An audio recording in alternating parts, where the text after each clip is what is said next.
I want to take you on a quick tour of my my Radio Shack here. I'll try not to dwell on anything too long. I know these videos can run pretty long pretty quickly.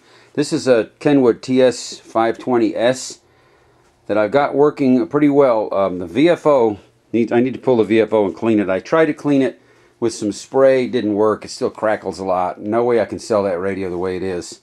But I'll get that taken care of soon.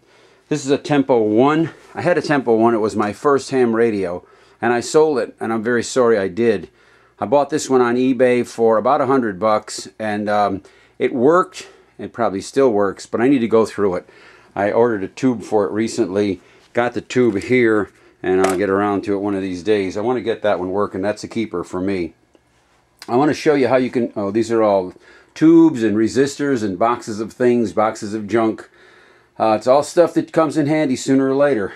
I want to show you how you can really set up a station or a repair shop, repair station, pretty inexpensively, and I'll do it very quickly. This is a tube tester. It's a Heathkit TC3. Got it on eBay. It works great. Paid about, I think about $30 or $40 for it plus shipping, if I remember right. Probably even less than that. But it works good. If you're going to work on tube stuff, you got to have one. Those are a couple of frequency counters that don't work. This is an LC meter for testing capacitors and inductors. And I paid $29.95 for it. Came right out of China. It works great. I can't say anything more about it. It just works great. Some radios I have here. Nuts, bolts, screws, little things. I never throw anything away. Always keep all those little pieces that seem to be extra. They come in handy.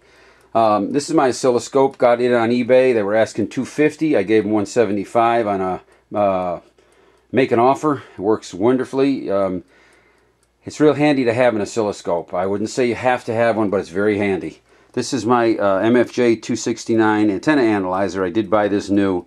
That's not a piece of cheap equipment, but it's very handy to have.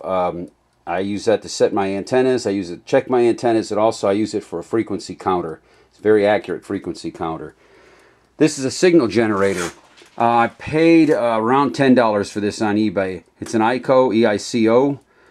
I had one, I can't remember the name of it. It's a Tech something or other. And I paid $75. It was supposed to be some high dollar deal in its day. Never worked worth a darn. It was just a piece of junk. I sold it for $50 on eBay to somebody who thinks he can rebuild it. And I bought this one for $10, and I love this one, just the way it is. This is a Bird. It's an older Bird watt meter, dummy load. Very handy to have. You really need a dummy load when you're going to work on ham radios, and to have a watt meter built in, it's just all that much better. I think I paid around $50 for that. Can't beat it.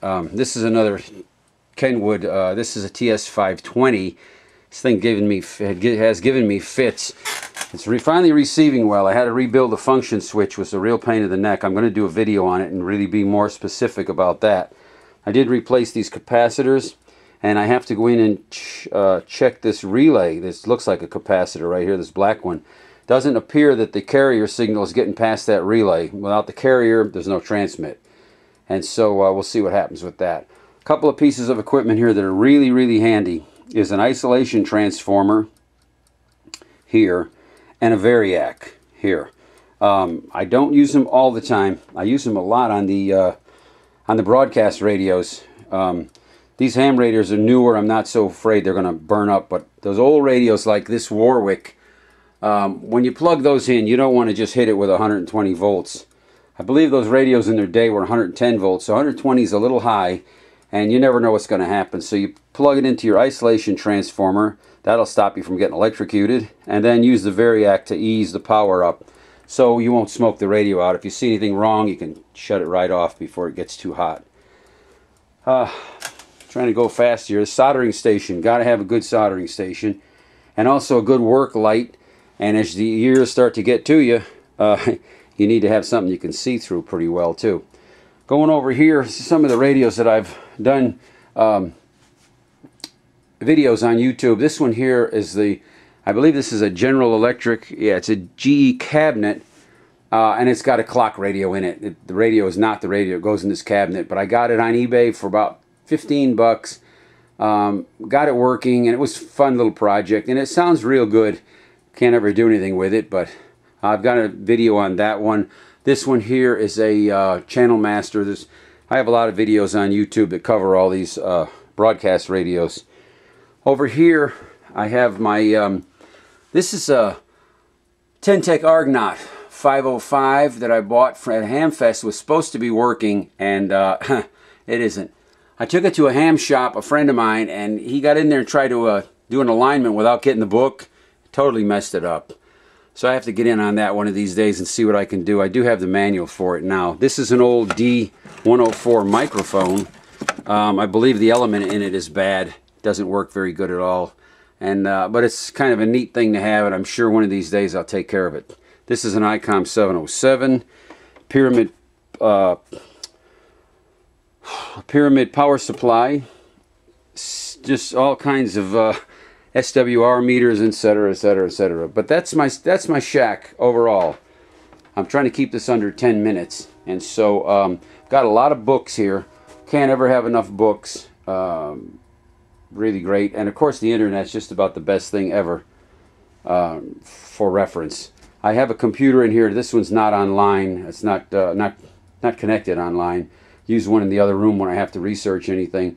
This one I research on the other one, copy it to a stick, and bring it in here and put it on this one.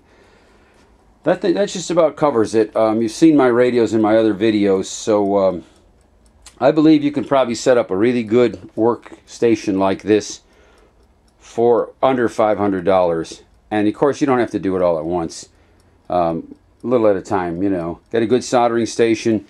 Get a good volt ohm meter. I have this one here. It's not the greatest. This one I paid, I don't know, about 30 bucks for. This one up here I bought when I got into air conditioning. I went to air conditioning school after I retired. That was $140. It's a lot of money for a voltmeter, but it's a good one, and it's probably the only one I'll ever need. There's another radio under there hiding. Anyway, that's about it. So if you want to get into repairing radios, get on YouTube, watch the videos. Watch All American 5 Radio. That guy will teach you more than you will ever believe just by watching his videos. Or is it All American Radio 5? I always get that mixed up. Anyway, it's Rick, and he's a good guy, and he'll answer your questions. He also has a book out that he gives away free. I have it here. That's in one of my videos. Check it out. It's a great book. With that, I'll say 73s and good luck.